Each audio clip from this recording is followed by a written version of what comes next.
우리 옆 사람과 이렇게 인사하겠습니다. 당신은 여전히 하나님의 기쁨입니다. 어제자 신문을 보니까 그 구직자들이 가장 공감하는 신조어가 나타났다고 그래요. 구직자 2119명 설문조사 결과 1위가 뭐냐면 이퇴백이라고 합니다. 들어보셨어요? 이퇴백.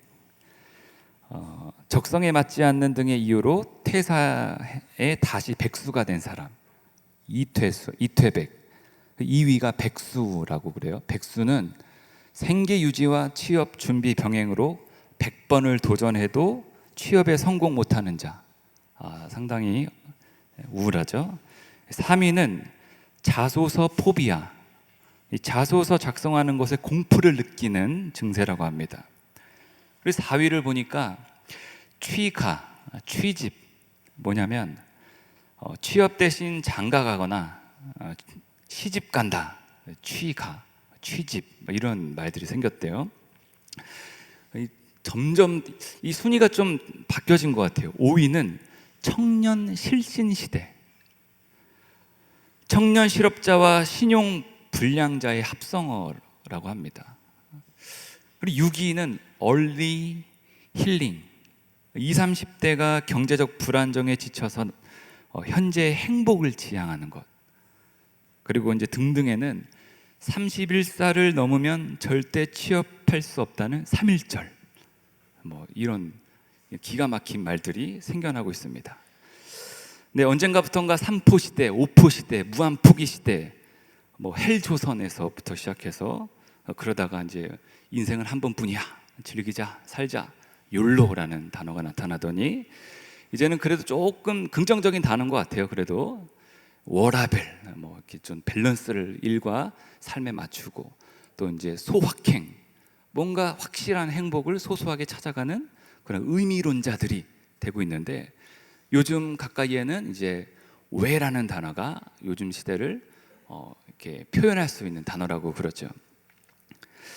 그러나 이러한 현실 가운데서도 이번 성령 한국 청년대회를 통해서 역사하실 우리 성령 하나님의 도우심으로 특별히 기독 청년들이 위로부터의 힘을 얻어서 삶에 대한 믿음과 소망을 가지고 이 힘겨운 시대를 살아내고 이겨내고 극복하는 기회가 될 줄로 믿습니다.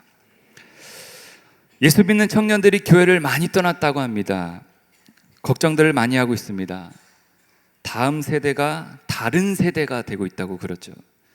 교회의 감소세, 이런저런 설문조사도 하고 또 원인을 분석하고 어떻게 해야 되나 비전을 찾아보려고 하고 대안을 찾아보려고 하는데요. 요즘 시대가 겪은, 우리 청년들이 겪은 것을 보면 좀 답이 나올 것 같아요. 그 중에 하나가 세월호 사건이죠. 20대 초반의 지금 청년들은 기성세대의 불신이 자리 잡고 있습니다. 신뢰가 완전히 무너진 것을 경험했죠. 그리고 가만히 보면 하라는 거 다 열심히 하면서 살아온 시대에 자라온 분들이에요. 여기 계신 분들도 아마 어려서부터 부모님이 하라는 거 열심히 지켜온 사람들일 줄로 믿습니다. 네, 아마 시키는 거 다 열심히 하셨을 거예요. 교회에서 이렇게 하래. 그렇구나. 열심히는 살아왔는데 왜 힘들어요? 현실 앞에서 열심히는 했는데 열매 없는 나의 삶이 이제 나를 힘들게 한다는 거죠. 그렇습니다. 열심히 한 것 같은데 절망을 경험하고 있는 시대입니다. 열심히 살아서 한 곱이 넘어서 대학에 왔더니 괜찮나요? 1학년부터 취업의 준비에 취업의 문이 높아서 또 열심히 살았죠. 열심히 공부하고 스펙도 쌓고. 지난주에 저희 교회 권사님하고 권사님 다니는 교회는 이제 회사는 이력서가 어떻게 돼요? 1000대1이라는 거예요. 1000대1. 와, 이 정말 취직률이 너무나 어렵구나라는 것을 알게 됐습니다. 사회가 이 정도면 됐어 라는 것을 충분히 이렇게 충족시켜주지 못하는 시대가 됐죠. 한 번만 더 옆 사람 축복해 줄까요? 너 정도면 훌륭해. 너 정도면 충분히 훌륭해. 네. 이런 말 잘 못 듣죠? 야, 그렇게 해서 되겠니? 대학은 가겠니? 취업은 하겠니? 별소리 다 듣고 잘하지 않습니까? 어찌됐건 살기 위해서, 생존을 위해서 포기하면서 열심히 살았더니 또 포기하려고 하는 게 지금의 시대가 된 거라는 것이죠. 청년들의 꿈은 이제 실생활과 연관해서 정규직이 되는 것이 큰 비전이 됐습니다. 내가 인턴십 열심히 해서 이 회사의 정회원이 되리라. 기간제, 알바 이런 것들을 얼마나 참아가면서, 왜요? 인턴십 끝나고 정회원이 날 기다리고 있기 때문에, 정규직 되는 거, 보장된 삶을 살고 싶기 때문에 이런 거 다 꿈꾸고 있지 않습니까? 뿐만 아니라 사람들의 분노 지수도 너무나 높아졌습니다. 불평등의 사회 분위기와 이기심의 충돌로 감정을 조절하지 못하고 살인을 저지르고 폭력을 행사하는 시대가 만연돼 있습니다. 이것은 피해자가 되지 않기 위해서 가해자가 되는 그러한 일들이 많이 벌어지고 있는 것이라는 것이죠. 디지털화되고 편리화되면서 그리 많은 것을 사람들은 또 싫어하죠. 요즘 청년들은. 그리고 감각적이고 즉흥적이고 직관적이고 순간의 선택과 생각을 좋아합니다. 좋아요 누르는 속도, 그 정도의 생각, 안 누를까 누를까, 그 정도의 가치 판단을 한다는 것이죠. 이건 그냥 저의 해석이에요. 네. SNS를 보면 또한 이 사람이 나이가 20대 초반인지 30대 끝물인지 40대 초반인지 분별할 수가 있습니다. 이 페이스북을 하다 보니까 분별력이 생기더라고요. 젊은 사람들의 특징은 한 단어만 적어요. 끼우, 백, 이런 거, 흥, 칫, 뽕, 이런 거 있잖아요. 흥, 이런 거. 이런 사람들은 거의 20대 초반일 가능성이 높더라고요. 근데 가만 보니까 이제 20대 후반이나 30대 된 사람들 이렇게 보면은 논리 정연한 긴 글이 있어요. 이거 도대체 글이 언제 끝나라고 할 생각이 들 정도로 이렇고 저랬고 이래서 저랬고 이렇고 저런데 이렇다. 얼마나 논리 정연하게 한자를 섞어가면서 이 사람 100% 50대 이상 분들이신 거예요. 네, 아무튼 이러한 시대에서 우리가 고민이라는 것을 하고 있습니다. 그리고 세상을 살아가면서 있는데요. 교회에 떠났다, 다른 세대에 됐다, 다음 세대에 없어졌다 하는데 그 이면에 좋은 일들도 있습니다. 그것은 바로 청년의 마음 중심에, 떠나간 사람들 마음 중심에 이 질문이 있다는 거예요. 아, 진짜 예수 믿고 싶다. 아, 정말 예수님을 알고 싶다. 나에게 진짜로 예수님을 알려줄 수 있는 사람이 있었으면 좋겠다. 좋아요 눌러주는 거죠. 여러분들도 예수님 잘 믿고 싶으시죠? 이 정도면 안 돼요. 여러분 예수님 잘 믿고 싶으시죠? 아멘. 좋습니다. 요즘은 거의 다 모태신앙이에요. 왜냐? 부모님들이 다 교회 다니시기 때문에 전도가 어느덧 어려워진 시대가 됐어요. 아마 여기 계신 분들도 거의 프로테이지가 좀 높을 것 같아요.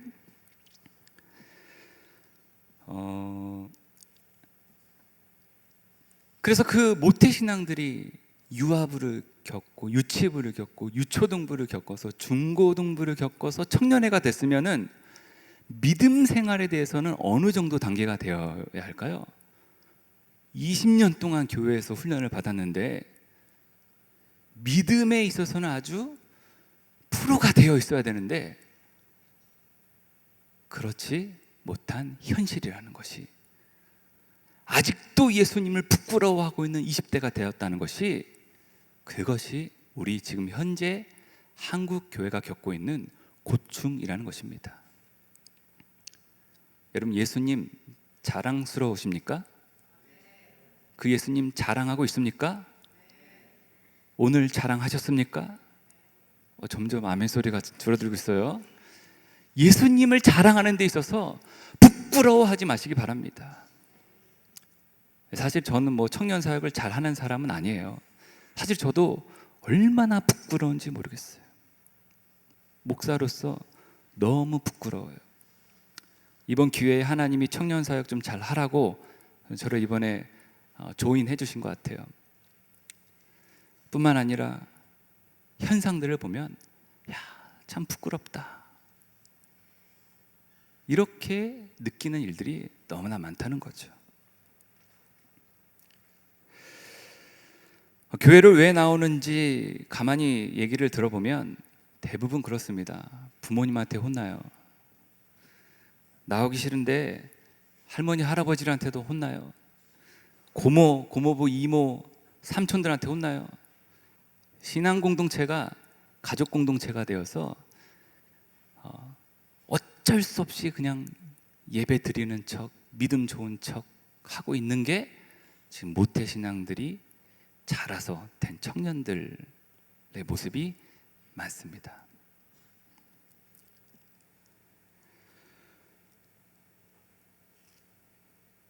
그래서 이 사람들에게 나타나는 현상이 있는데요, 믿음이 좋아 보여야 돼요. 그래야 가문의 자랑이 되기 때문에. 이야, 교회 안에도 얼마나 많이 많죠? 저 집안의 누구 손주가 믿음이 그렇게 좋대, 예배도 너무 잘 나와, 이야, 주일마다 예배 안 빠지고, 이런저런 얘기들. 당사자는 어때요? 당혹스럽죠. 너무 힘들죠. 왜요?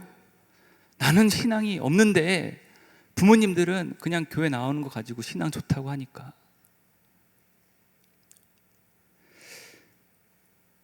그래서 정말 예수님을 믿지 않으면서도 예수님을 잘 믿고 있는 게 우리의 현실이라는 것입니다.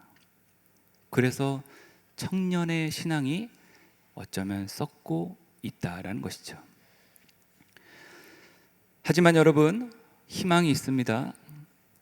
그것은 바로 오직 유일하신 예수 그리스도이십니다. 인류 역사상 예수님이 제시한 말씀을 능가했던 사람들은 없어요. 예수님이 제시했던 말씀과 윤리적 기준과 예수님이 살았던 삶을 살았던 사람은 단 한 명도 없다는 것을 명심하십시오. 사람이 정의에 불타서 어떻게든 해보리라, 뭔가 인류 역사를 바꿔놓으리라, 아무리 훌륭해도 예수님에 비하면 아무것도 아니에요. 예수님이 말씀하신 상상수훈의 말씀들을 보세요. 마태복음 5장, 6장, 7장. 예수님이 그때 말씀하시고 나서 그 이후의 인물들을 보세요. 성자들이 한 얘기들, 아무리 훌륭하다 한 사람들, 그 누구도 예수님을 따라갈 수가 없습니다.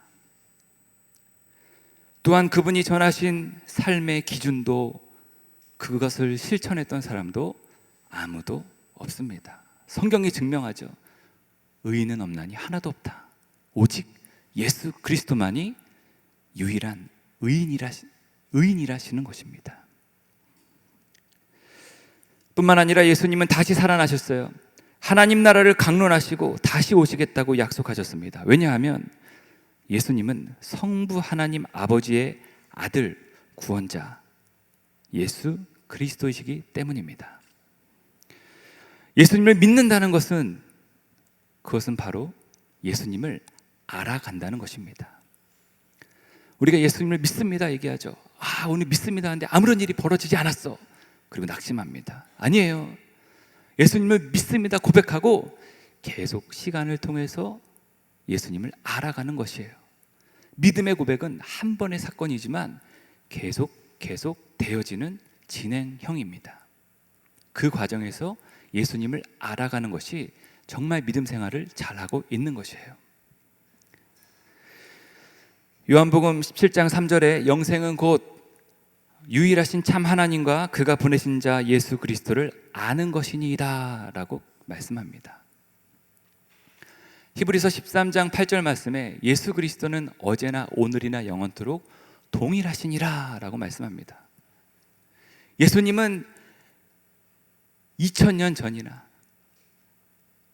어저께나 오늘이나 내일이나 영원토록 동일하게 똑같이 역사하시는 분이십니다. 그것을 믿는 거죠. 영어가 쉬워서 외워봤어요. Jesus Christ the same, yesterday, today, forever. 네, 쉽죠? 어려운 오늘의 시대에 예수님은 동일하게 역사하십니다. 여러분의 어려운 현실 가운데도 믿음의 삶을 사는 자에게는 돌파력을 주시고 힘을 주시고 성령의 권능을 주셔서 주님은 그와 함께 어려운 일들을 믿음으로 난간을 헤쳐나갈 수 있도록 동일하게 역사하시는 분이십니다. 그 예수님을 알아가심으로 그것을 경험하시는 청년들 되시기를 간절히 소망합니다. 해법이 첫 번째로는 예수님의 목적을 알아야 합니다. 예수님의 목적 뭐죠? 예수님 이 땅에 오셔서 뭐 하셨어요? 마가복음 1장 15절 말씀을 보니까 때가 찼다, 하나님의 나라가 가까이 왔으니 복음을 회개하고 복음을 믿으라. 예수님이 전하신 것은 하나님의 나라예요. 하나님의 나라. 여러분 안에 하나님의 나라가 이미 임했습니다. 하나님이 주시는, 성령이 주시는 기쁨은 하나님의 나라의 기쁨이에요. 의와 평강과 희락입니다. 그런데 그것을 다 빼앗겼어요. 의를 빼앗기고 평강도 빼앗기고 희락도 빼앗겼죠. 두려움은 불신이에요. 믿지 못하는 반대말입니다. 믿는다의 반대말은 믿지 못한다가 아니고, 믿는다의 반대말은 두려워한다예요. 성경에 또 쉬운 영어 구절이 하나 있어요. Don't be afraid, just believe. 두려워하지 말라, 단지 믿기만 하라. 여러분, 복잡해요. 삶의 어려운 문제들 복잡하게 풀려고 해도 안 돼요. 그러나 단순한 것 같지만 믿고 나아갈 때에 주님은 역사하십니다. 믿으세요. 또한 하나님의 나라를 여러분의 나라로 만드시길 바랍니다. 그 길은 회개예요. 하나님의 나라가 가까이 왔는데 회개하지 않으면 아무리 좋은 하나님의 나라도 내가 누릴 수 없는 거예요. 회개를 왜 하죠? 뭔가 삐뚤어졌어요. 회개의 뜻은 반항에서 생기는 거예요. 반항심, 하나님에 대한 반항심, 그리고 본래의 의미를 잃어버린 것, 주님께로 원상태로 돌이켜야 하는 것들, 여러분 마음 가운데 있는 것들 하나씩 하나님께 끄집어내세요. 그래야 하나님 나라로 이르는 길이 예수 그리스도를 통해서 여러분들의 모든 죄악들이 용서함을 받고 복음을 여러분의 것으로, 믿음을 여러분의 것으로 만들게 된다는 것입니다. 뿐만 아니라 예수님은 이를 전하기 위해서 이 땅에 오셨다고 말씀하셨어요. 누가복음 4장 43절에 예수께서 이르시되 내가 다른 동네 애들에서도 하나님의 나라 복음을 전하여야 하리니 나는 이 일을 위해 보내심을 받았노라. 요한의 슬레 목사님은 이 말씀 구절을 너무 좋아하셨습니다. 때가 찼다, 하나님의 나라가 가까이 왔으니 회개하고 복음을 믿으라.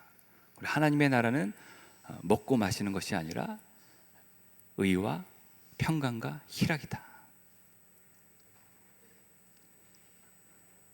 우리 예수님이 전하신 하나님의 나라를 여러분들도 전하시는 그런 축복의 청년이 되시기를 간절히 소망합니다. 뿐만 아니라 예수님의 목적은 하나님의 자녀가 하나가 되기 위해서 이 땅에 오셨고, 그리고 죽기까지 사랑하셨습니다.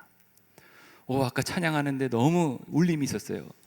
눈을 감고 찬양하는데요, 다시 하나가 되게 하소서.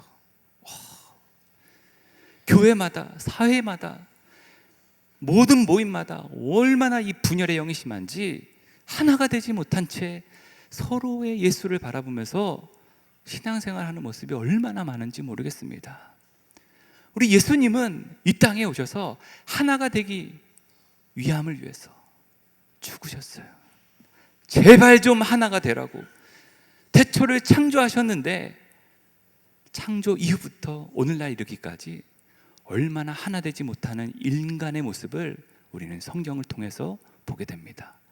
뿐만 아니라 가까이에, 어쩌면 이곳에 있는 우리들도 하나가 되지 못하는 것이 있다라는 것이죠.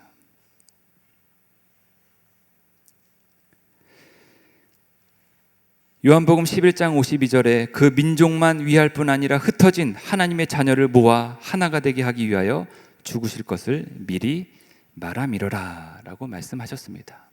네, 그렇습니다. 예수님은 하나님의 자녀가 하나가 되기 위해서 죽으셨다라는 것이죠.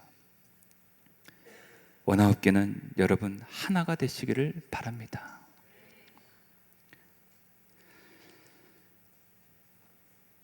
이 땅에 사는 동안 하나님의 나라를 바라보는 삶을 살아가는 것은 하나님의 기쁨이고 또한 하나님의 선물입니다. 이 시대를 살게 하시는 하나님의 목적이 우리 모두에게 있음을 믿습니다. 하나님의 기쁨을 빼앗기지 마시기 바랍니다. 예수님을 믿는 그 믿음의 삶은 하나님의 나라가 주는 기쁨과 희락과 뜻이 있는데 세상 것에 다 홀렸어요. 세상 것에 마음을 다 빼앗겼어요. 여러분 누가복음을 보니까요 17장에 롯의 처 이야기가 나옵니다. 롯의 처를 기억하라. 노아를 기억하라. 노아의 때에 사람들이 먹고 마시고 사는 문제들만 집중하다가 하나님의 심판이 임했습니다. 물로 심판하셨어요. 롯의 처의 때도 아브라함의 롯의 처 아시죠? 저 소돔과 고모라 땅에 불과 유황으로 하나님이 심판하시는데 하나님이 구해주셨잖아요. 얼마나 좋아요. 그럼 구해주셨으면 어딜 봐야 돼요? 하나님이 약속하신 땅을 봐야죠. 하나님이 약속하신 비전을 봐야 되는데 하나님이 심판하신 것을 어떻게 했어요? 미련을 두었다가 뒤를 돌아보는 순간 뭐가 됐습니까? 소금 기둥이 되었죠. 하나님이 아니라고 하고 하나님이 세상 것에 미련 갖지 말라고 하는데 아직도 그 달콤한 죄악과 그 하나님이 심판하신 것을 아까워서 어쩌면 미련을 두고 있는 롯의 처의 모습이 내 모습일 수도 있습니다.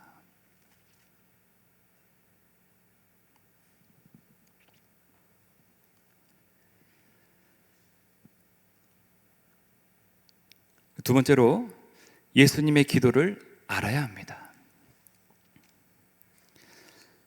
여러 가지 기도가 있지만 오늘은 이 요한복음 이 17장 말씀을 가지고 은혜를 나눕니다.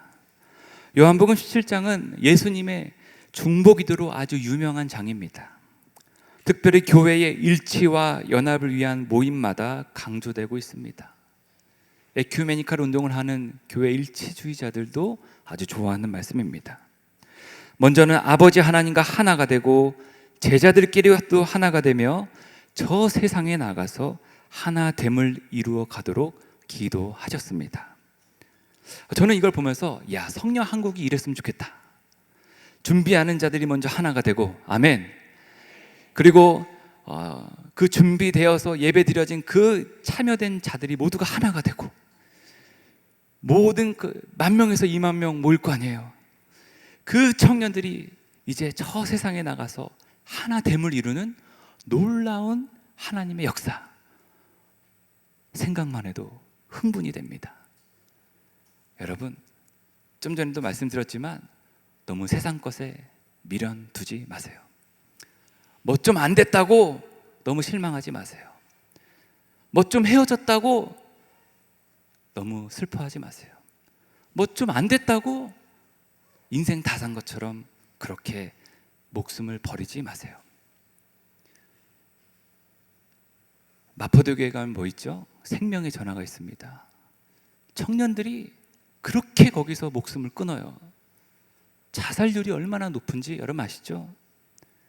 조금 잊혀질 때만 되면 또 자살 소식, 청년, 비관, 자살. 여러분 좀 안 됐다고 해서 너무 거기에 슬퍼하지 마시고, 또 뭐 됐다고 해서 너무 우쭐대는 게 아니라 하나님의 나라를, 그리고 예수님의 기도를 여러분 마음 가운데 채워나가시기를 바랍니다. 예수님이 정말 내 안에 있는 자들은 낙심된 일이 찾아와도 주님이 다시 회복시켜 주세요. 다시 일으켜 주십니다. 주님의 손잡고 기도하게 하십니다. 여러분 연약하고 우리는 하나님 앞에 기도하기 부끄러운 존재들이잖아요. 그러나 성령이 말할 수 없는 탄식으로 우리를 위해서, 나를 위해서 지금도 중보하고 계심을 깨달으시기를 바랍니다. 따라서 성령님을 의지하여서 우리가 기도할 수 있고 살아낼 수가 있다는 것입니다. 예수님이 하신 기도, 거기에는 분열이 가득한 이 땅에 연합하고 화합하고 화해하고 하나님 나라를 이루어 가도록 기도하시려는 예수님의 목적이 있었다라는 것입니다. 개인의 기도보다 공동의 기도를 하는 기도자가 되시기를 바랍니다. 그동안 한국 교회가 얼마나 많이 기도를 했어요. 아주 세계적으로 기도를 제일 많이 하는 나라가 어디예요? 한국이에요. 모르셨죠? 우리 부모님 세대들 새벽 기도, 철야 기도, 평일 기도, 수요 기도, 목요 기도, 매일 기도, 릴레이 기도, 뭐 짝기도, 뭐 통성 기도, 조용한 기도 다 하잖아요. 기도란 기도는 다 있어. 종류별로 다 있어요. 이렇게 문제가 많아졌는지는 우리가 각성해야 할 문제입니다. 정말 기도를 했는가? 너무 개인의 영성에만 치중하다가 자기 만족에만 빠져서 공동체성을 너무 소홀히 여기게 됐어요. 막 기도하다가 옆에 사람이 더 기도하면 여러분 뭐 저 사람 기도 너무 이상하게 해요. 비방하고 막 가서 기도 좀 작게 해주세요. 자기 혼자 더 크게 하고. 물론 기도를 크게 하고 작게 하는 건 다 좋은 거예요. 정말 기도를 잘하는 사람들은 옆에 사람이 조용히 하든 크게 하든 상관없이 제가 기도하는 거예요. 근데 가끔 이렇게 지나가시는 분들이나 교회 방문하시는 분들 중에 이상한 방언 기도를 하시는 분들이 있어요. 방언 기도는 성령의 은사죠. 자연스러운 건데 가끔은 좀 힘드신 분들이 있어요. 그러면은 저기요 좀 기도가 방해되니까 좀 기도를 좀 자제해 주세요. 그러면은 목사잖아요. 뿌리쳐요. 뭐라고요? 마귀야 물러가라. 막 사탄을 물러가라. 저 목사인데요. 이렇게 해서 이렇게 기도하시면 안 됩니다. 조용히 좀 기도해 주세요. 이렇게. 그러면 막 에이 삐 하면서 그냥 교회를 나가요. 근데 정말 이 성령의 은사를 받으신 분들은 지금 조금 기도를 조금 자제해 주셔야 돼요. 그러면 절제의 영이 있어가지고, 절제가 뭐예요? 성령의 열매잖아요. 네 알겠습니다. 주여 열심히 기도하십니다. 이게 정상적인 거예요. 기분 나빠하지 않아요. 제가 더 기도하겠습니다. 이게 성령이 충만한 사람의 진짜 기도의 은사를 받은 사람의 모습입니다.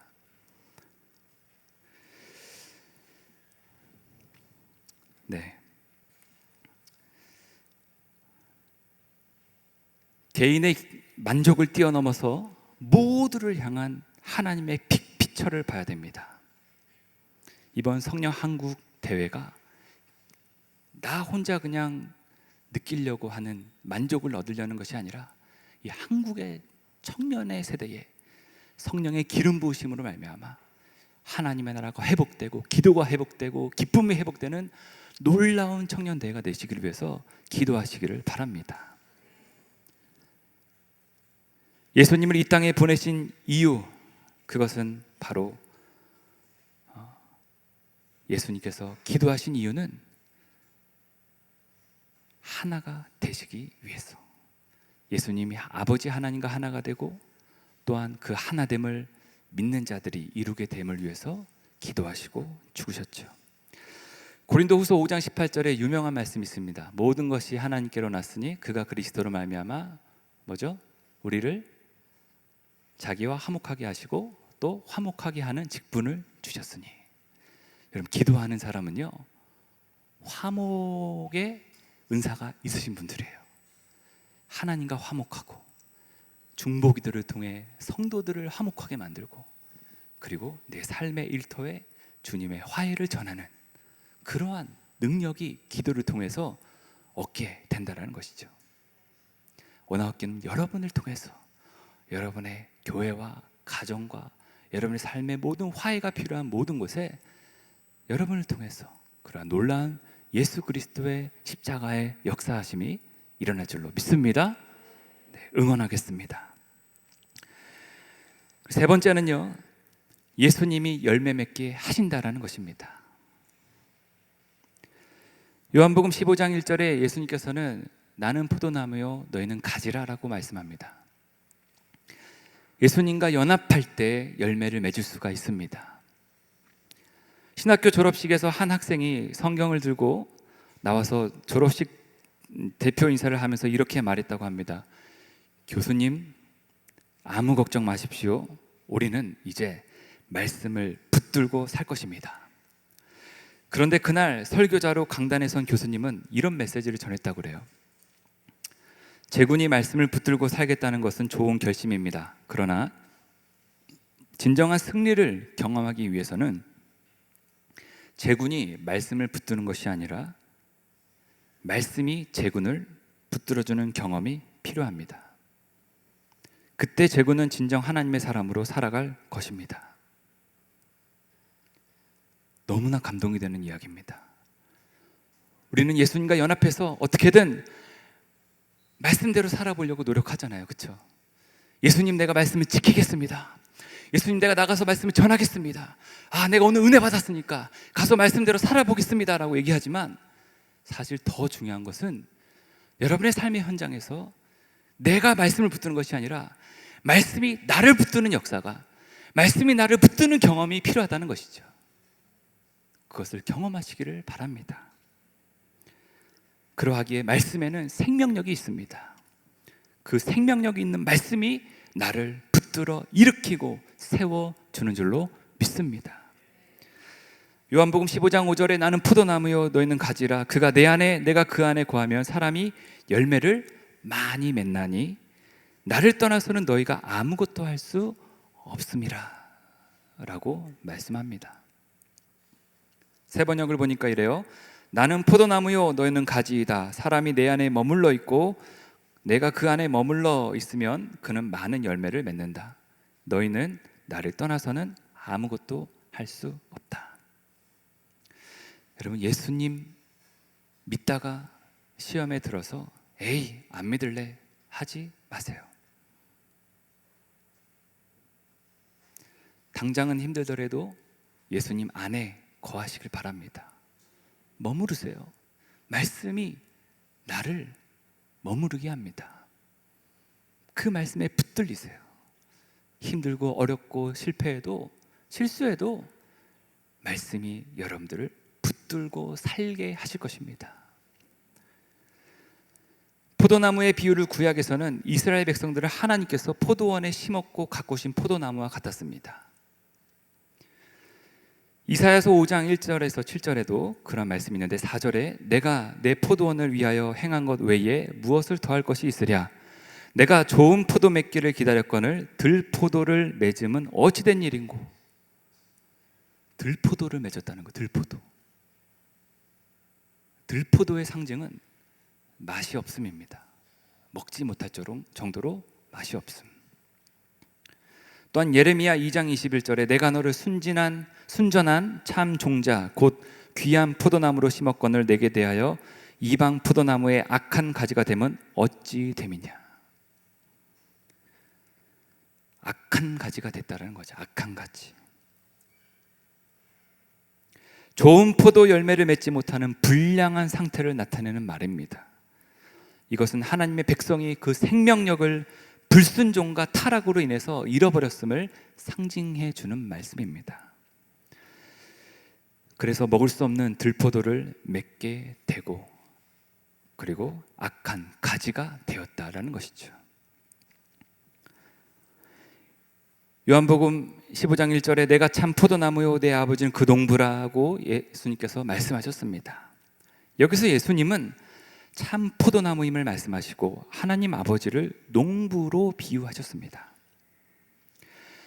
유대교는요, 땅을 신성시 여겼어요. 특별한 세계의 중심지로 여겼습니다. 그러나 예수님은 땅에서의 열매가 아니라 예수님과의 연합을 통한 열매를 강조하셨다는 것이죠. 여러분, 헬라 철학의 사람은요, 안트로포스, 하늘을 쳐다보다라는 뜻입니다. 우리말에도 사람은요, 살아내다의 명사형이에요. 사람은 살아내는 존재라는 거예요. 너무 멋있는 말이죠. 네, 그렇습니다. 여러분, 예수님을 떠나서는 좋은 열매를 맺을 수가 없습니다. 요한복음 15장 7절에 너희가 내 안에 거하고 내 말이 너희 안에 거하면 무엇인지 원하는 대로 구하라. 그리하면 이루리라. 여러분 안에 주님의 말씀이 있습니까? 요한복음 15장 11절에 내가 이것을 너희에게 이르면 내 기쁨이 너희 안에 있어 너희 기쁨을 충만하게 하려 함이라. 예수님은 왜 믿어요? 주님이 주시는 기쁨 때문에 믿는다는 것이죠. 기쁘시죠? 여러분, 예수님 믿으시죠? 믿음이 있으시죠? 주님이 주시는 기쁨 때문에 믿음 생활을 한다라는 것이죠. 가지의 사명은요, 줄기에 붙어 있는 것이 아닙니다. 줄기로부터 영양을 공급받아서 때가 되면 열매를 맺어야 하는 가지의 역할과 사명이 있습니다. 이것은 자연스러운 열매입니다.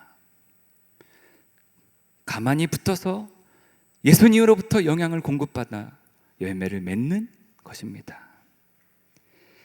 가지의 잎이 바람이 불어서 떨어지는 아픔을 겪고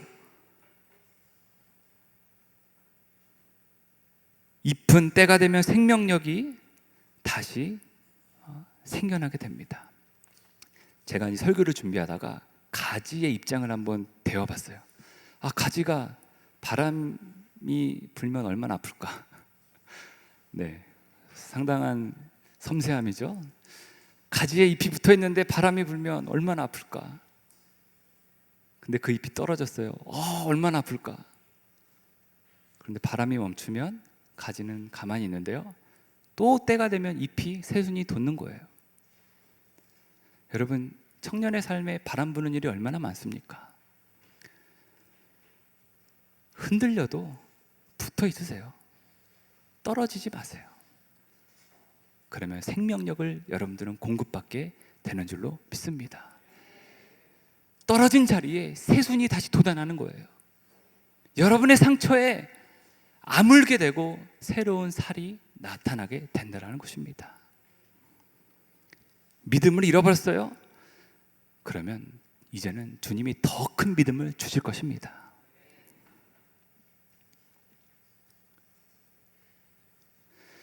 그렇습니다. 여러분, 어떠한 시련 중에도 예수님께 붙어 있으십시오. 자, 그런데 예수님을 떠나려고 해도 예수님은 여러분들을 포기하지 않으십니다. 다시 돌아오게 하시고 다시 열매 맺게 하십니다. 예수님의 말씀이 다시 회복시켜 주시고 살려 주십니다. 여러분, 성도는 예수님과 진정으로 연합된 삶을 살아갈 때 거기에 그때 열매가 나타나게 된다는 것이죠. 그러하기에 예수님으로 돌아가야 합니다. 예수님으로 채워야 합니다. 내 안에 거하라, 이 말씀은 예수님께로 돌아가라라는 뜻입니다. 본래의 자리로 돌이켜 놓으라는 뜻입니다. 예수님의 자리를 다시 내드리라라는 뜻입니다. 예수님 안에 거하지 않으면 버려지게 됩니다. 15장 6절에 사람이 내 안에 거하지 아니하면 가지처럼 밖에 버려져 마르나니 사람들이 그것을 모아다가 불에 던져 사르느니라. 예수님과 가지는요, 예수님의 열매를 맺는 거지 나의 열매를 맺는 것이 아닙니다. 예수님, 저는요 사과나무인데요 사과를 맺어요. 예수님, 저는요 포도가지인데요 포도를 기똥차게 맺을 수 있어요. 예수님, 저는요 제가 가진 열매가 있는데요, 제가 잘하는 게 있는데요, 제가 자랑거리가 있는데요, 주님, 나의 복음이 있는데요, 내 가지로 나는 예수님을 통해서 나의 것을 맺을 것입니다 라고 하면은 이거는 좀 문제가 있어요. 아니라는 거죠. 내가 맺고 싶어하는 열매를 맺는 것이 아니에요. 예수님의 열매를 맺는 것입니다. 그것은 성령의 열매예요. 성령이 하시는 일입니다. 내 생각은 이런데 하나님의 생각은 너무나 다르게 이끄실 때가 있잖아요. 여러분 안에 성령의 열매로 가득하시기를 바랍니다. 성령님을 기대하세요. 성령의 열매뿐만 아니라 성령의 은사도 여러분에게 선물로 주셨습니다. 여러분 안에 이미 성령의 은사를 주셨어요. 그것을 믿고 나아가십시오. 선물은요, 받을 때 좋아요, 쓸 때가 좋아요? 다 좋죠. 선물은 다 좋아요. 받을 때도 좋고 쓸 때도 좋은데요, 사실 쓸 때가 더 좋아요. 선물은요, 받아서 간직하고 고이 대대손손이 물려주는 게 아니에요. 선물은 내가 쓰는 거예요. 하나님은 여러분들에게 성령의 은사를 주셨어요. 성령의 열매를 맺을 수 있도록 능력을 주셨는데 하나님의 뜻대로 하지 아니하고, 하나님이 기뻐하신 뜻대로 하지 아니하고 내가 열매를 맺어보겠다고 하다가 그것을 잃어버렸어요. 아니, 아예 쓰지도 않고 아직도 고이 간직하고 있는 청년들이 있을 수 있어요. 여러분, 믿음 좋은 거 얼마나 좋아요, 그렇죠? 믿음은 선물로 받았을 때가 좋아요, 믿음을 써먹을 때가 좋아요? 다 좋죠? 네, 믿음은 다 좋아요. 가지고 있어도 좋고 써먹어도 좋고. 그런데 믿음은요, 여러분들이 써먹을 때 진가를 발휘합니다. 예수님이 주신 믿음, 콩알만한 믿음보다 더 작은 겨자씨만한 믿음만 있으면 이 산에 들어 저리로 옮긴다고 주님 말씀하셨잖아요. 여러분, 그 믿음을 여러분의 삶 가운데 펼치시기를 바랍니다. 한 걸음 더 내디드세요. 특별히 이번 대회를 통해서 하나됨의 열매가 있기를 간절히 축원합니다. 아까 우리 목사님께서 소개시켜 주셨듯이, 네, 저는 상동교회, 오래된 교회에서 사역을 하고 있습니다. 1885년 9월에 고종 황제로부터 스크랜턴 선교사님이 시병헌을 하사받게 됩니다. 그럼 몇 년이죠? 135년 전인가요? 4년 전인가요? 네, 1885년 9월 달에 상동교회는 그리고 3년 뒤에 1888년 10월에 이제 목회 사역을 시작을 해서 민족의 아픈 민중을 향해 나아가서 그들을 돌보고 또 가난하고 또한 이렇게 힘들어하는 자들을 섬겼던 민족의 교회입니다. 그 당시에는 이제 1900년대 초반에는 이제 서울 한복판의 사지를 보면은 이게 남대문 종로 일대에서 쭉 보면은 명동성당과 그리고 상동교회가 제일 컸어요. 상동교회는 그 당시 1910년도에 3,000명이 모였던 교회예요. 전국에서 제일 컸던 감리교회이기도 했습니다. 그 당시에는 윌리엄 벤턴 스크랜턴 이 선교사님의 헌신으로 1886년에 이렇게 시병헌을 운영을 하면서 남대문 지역의 가난한 백성들을 위해서 치료해주고 복음을 전했습니다. 그때 이제 전덕기 목사님이라는 분을 만나요. 그분과의 만남으로 이제 전덕기 목사님이 이제 목사님이 되었고, 상동 청년 전덕기 목사님은 이제 선한 사마리아인의 정신으로 가난하고 연약한 민중들의 친구가 되어 주었습니다. 늘 남학신과 지푸라기와 포대를 가지고 장사 지낼 수 없는 사람들을 다 장사를 지내주고, 지푸라기는 코를 틀어막는 용도로 썼다고 그래요. 시체 썩은 냄새 때문에. 그렇게 할 수 없는, 어찌할 수 없는 사람들의 애환 속에 찾아가서 사람들의 삶을 위로해 줬던 그러한 민족의 지도자였습니다.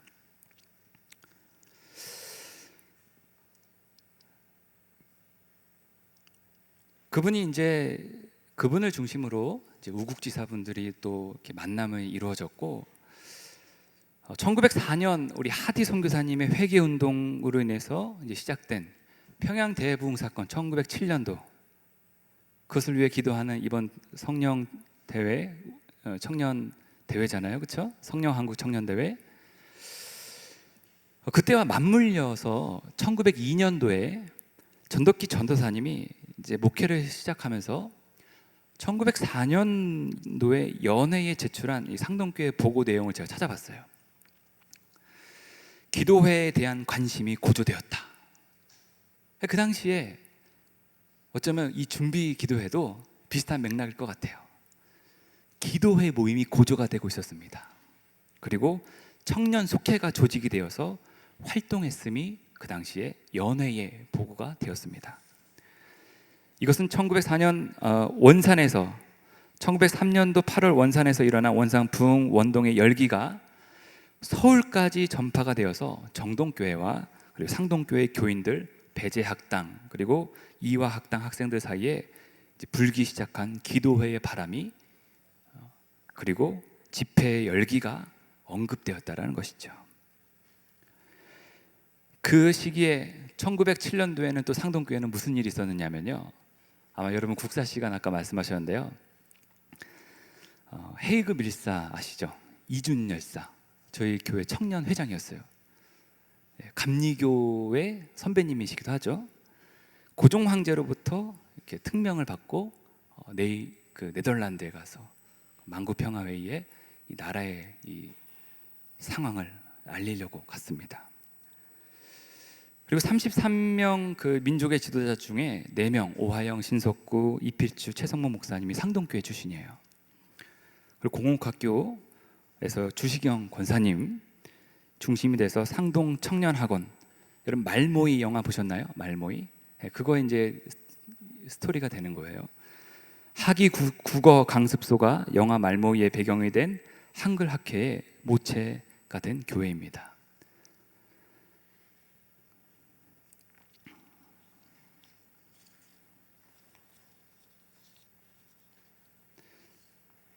그리고 신민회 들어보셨어요? 백오인 사건 뭐 이런 거? 여러분 국사 안 배웠죠? 네. 아마 30대 후반은 알 것 같아요. 신민회. 네. 이것도 믿음의 백성이 되자 아마 이런 뜻을 담고 있어요. 네. 양기탁, 이동영 지사, 그리고 만주에 신흥무관학교를 세운 이회영 권사님. 우리는 이제 감리교 선배님이시니까 명동 땅을 다 팔아서 독립 투사들을 키워내기 위해서, 여러분 신흥무관학교 들어봤죠? 네. 그 형제 이시영 형제도 상동 청년학원 출신입니다. 뿐만 아니라 미스터 선샤인 보셨나요? 거기 의병이 또 나오죠. 이 소재였던 그 의병 운동도 이 상동교회로부터 전국 청년들에게까지 끼치는 영향이 있었습니다. 이처럼 상동의 이 역사는 감리교회의 역사입니다. 자랑스럽죠? 대단하죠? 네. 근데 이분들에게 공통점이 있었는데요, 어떤 신앙이 스피릿이 있었냐면 예수님을 잘 믿는 것이 바로 나라를 구하는 길이다라는 것이 확실히 있었습니다. 여러분 오늘날에도 이것이 다시 회복되기를 소망합니다. 우리가 예수님 잘 믿는 것이 이 나라를 살리는 길이라는 것, 여러분 확신하시기를 바랍니다. 그렇게 기도하셨던 분들이 130여 년 전에 나라를 위해서 기도함으로 인해서 나라를 다시 되찾게 됐다라는 것이죠. 저는 이제 오래된 교회에 있다 보니까 90세 이상 할머니 할아버지들을 많이 만나요. 저는 이제 교육 목사로 사역하면서 유아 0세부터 이제 1세부터 이제 100세 이상까지 매 주일마다 골고루 인사를 나눕니다. 안녕하세요. 종류별로 다 인사해요. 근데 이제 어르신들을 만날 때마다 늘 하시는 말씀이 있어요. 100년을 살아보니까 다른 거 다 필요 없고 예수 잘 믿어야 돼요. 정말 와닿더라고요. 100년 동안 무슨 일이 있었겠어요? 많은 일이 있었겠죠. 그분들이 그냥 대충 사신 분들이 아니에요. 어느 분야의 최고짜리, 아무튼 내놓으라 하는 자리에서 열심히 사신 분들이에요. 그런데 이분들이 하나같이 하는 말이 다른 거 다 필요 없고 예수 잘 믿어야 돼. 예수님 좀 잘 믿으세요라고 말씀하시는 걸 보면서 저는 감격을 받았습니다. 장례식을 많이 다니다 보니까 저는 직업상 장례식을 많이 가요. 죽음을 항상 보게 됩니다. 청년의 때에 흔치 않죠. 여러분들은 그렇죠? 손에 꼽을 거예요. 장례식장 가는 것들이. 그러나 죽음이라는 것, 한계 상황이라는 것들, 이것은 우리 청년의 때에 똑같이 작용하고 있는 부분입니다. 따라서 여러분, 하나님의 나라가 임한 자들은 죽음을 극복할 수 있습니다. 한계를 극복할 수 있습니다. 세상이 아무리 잘 살아 보이는 것 같아도 사람마다 다 한계가 있어요. 좋은 학교 나온 것 같아도 또 부딪히는 한계가 있고요. 뭔가 문제가 없어 보이는데 다 사람마다 문제가 있다라는 거예요. 그러나 예수님을 의지하는 자들은 또 똑같이 주님이 주신 기쁨으로 살아가게 되는 것을 보게 됩니다. 여러분, 예수님 잘 믿으세요? 올해는 특별히 3.1운동 100주년이 되는 해입니다. 나라를 위해 기도한 그 청년의 정신과 이번 성령 한국 청년대회를 통해 한국의 기독 청년들을 진정 예수 청년으로 무장하는 하나님께서 일하시는 대회가 될 것을 기대하고 기도합니다. 지금 우리에게 필요한 것은 그 어느 때보다도 우리가 모두 함께 하나가 되는 것입니다. 예수님을 더 잘 믿는 것입니다. 청년의 아픔을 치유하고 민족의 아픔을 치유하고 또한 회복하고 하나님의 뜻을 세워나가는 청년이 되도록 기도하는 청년 대회가 되시기를 간절히 축원합니다.